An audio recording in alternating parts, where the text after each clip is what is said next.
Epilogue: Reverse Engineering the Slave Society. Since before the Battle of Cape Lopez in 1722, laws by settlers made it legal in the American colonies and then in the United States to enact ownership over people. The nation lived with this reality and became a slave society that depended on these 410 billion hours of unpaid labor to build the nation. In exchange for the labor of enslaved Africans and their descendants, we allowed ourselves to become a nation where significant swaths of the population fear for their safety, health, and families. Upon emancipation, our nation's dependence on coerced labor did not end, but merely changed shape. Americans do not know what it is like to live in a society in which people are fairly compensated for their labor.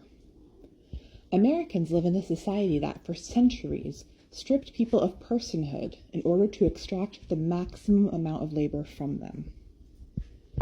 Wider U.S. society remains resistant to recognizing the full humanity of Black people, and, by extension, other people of color. Many Americans struggle to perceive the ways in which white supremacist thought, which went hand in hand with slavery and its legacies, continues to govern the structures of the nation in ways that make life impossible for an increasingly large percentage of people. The ability to enact ownership over Afro-descended humans and to strip personhood from them in order to extract free labor has seeped into and tainted every aspect of American life. This precedent, created by the nation's settler ancestors, enabled us to trivialize the lives and personhood of any group of people for the convenience of a powerful few.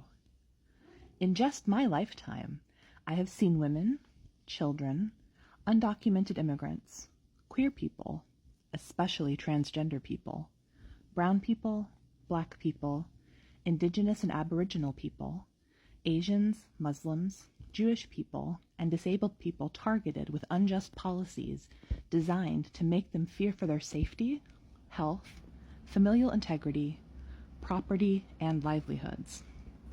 Each targeted group has had little recourse to justice. With the acceptance of chattel slavery, we ingrained this precedent of allowing people to be treated as less than in all of our dominant cultural, legal, political, economic, and religious moral systems. That's why it keeps resurfacing in the daily crises that parade across our phone screens. The rights of increasingly larger segments of our population are being targeted. People who used to not see, and people who chose not to see, are now seeing that the threat could come to their doors for the first time. Americans will not be free of threats to personal freedom and autonomy until Black people are free of racism. As Dr. Ibram X. Kendi wrote, "It is in the intelligent self-interest of white Americans to challenge racism. All discriminatory ideology is predicated on who is fully human and who is less than, and deserving of unfreedom. Any single type of bigotry paves the way for other types to flourish unchecked." The good news is that if you're listening to this, know that you absolutely have the power to do something about it. Many people erroneously assume that ignorance and hate create racist ideas that lead to discriminatory policy, but it's actually the other way around. Discrimination breeds racism. Racially discriminatory policies spring from economic, political, and cultural self-interest, which is constantly changing. Capitalists who sought to increase profit margins, from slave traders to lawmakers, created and defended discrimination out of economic self-interest, not because they were racists or held racist ideas.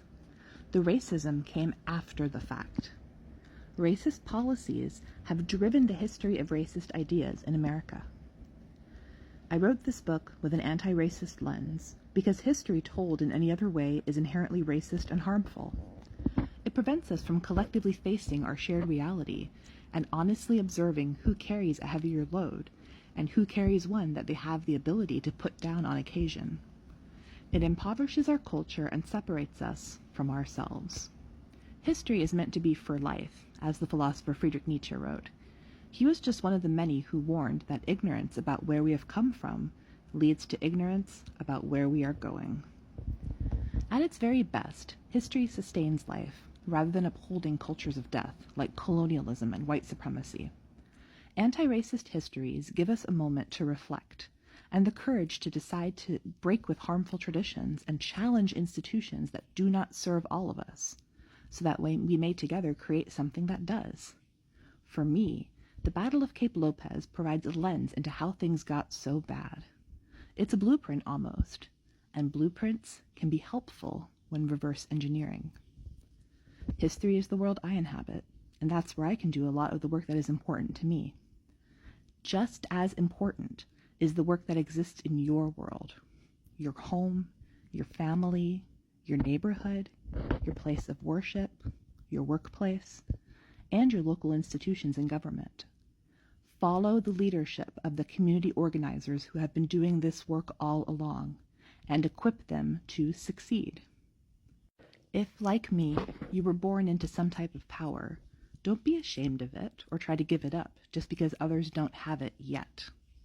Rather, use yours to work within your community to extend this power to the people who don't.